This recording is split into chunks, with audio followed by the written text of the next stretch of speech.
இந்தியாவில் தொகுதிகள் மறுசீரமைப்பு செய்வதாக மத்திய அரசு இன்னும் அறிவிக்காத நிலையில் அவர் தலைமையிலே ஒரு அனைத்து கட்சி கூட்டத்தை நடத்தி 4 மணி நேரம் விவாதம் செய்யப்பட்டது.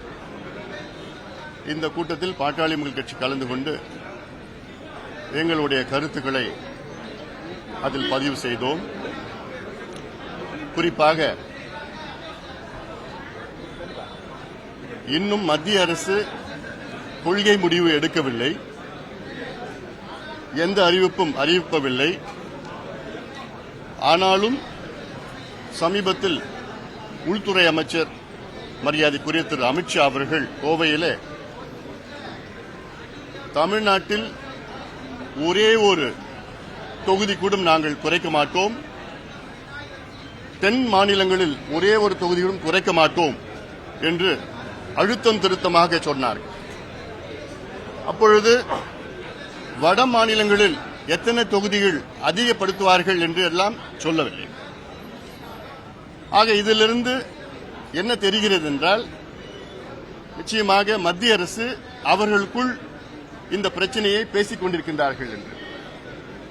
இது இன்னும் தெளிவு வரவில்லை. அதனால் இங்கே பாட்டாளி கட்சி கூட்டத்தில் கலந்து கொண்டு பாதிக்கப்படுகின்ற தென் மாநிலங்களில் ஒருங்கிணைந்து நாம் எல்லோரும் ஒன்றாக இணைய வேண்டும் என்று ஒரு கருத்தை வைத்தோம். இந்தியாவில் இதற்கு முன்பு 3 முறை தொகுதி மறுசீரமைப்பு செய்யப்பட்டிருக்கிறது. 52, 63, 73. அதன் பிறகு 76 இந்திரா காந்தி அம்மையார் அவர்கள் அவசர காலத்தில் இன்னும் 25 ஆண்டுகள் மறுசீரமைப்பு இல்லை என்று அரசியல் சாசன 42வது பிரிவில் சட்ட திருத்தம் கொண்டு வந்தார்கள். இது 2001 முடிவடைந்து 2002 வாஜ்பாய் முன்னாள் பிரதமர் அவர்கள் இன்னும் இதை மேலும் 25 ஆண்டு காலத்திற்கு நீட்டித்தார். அதில் ஒரு திருத்தம், தொகுதிகள் எண்ணிக்கை அப்படிதான் இருக்கும், ஆனால் எல்லைகளை மாற்றலாம் என்று 84வது அரசியல் சட்ட திருத்தம் கொண்டு வந்தார்.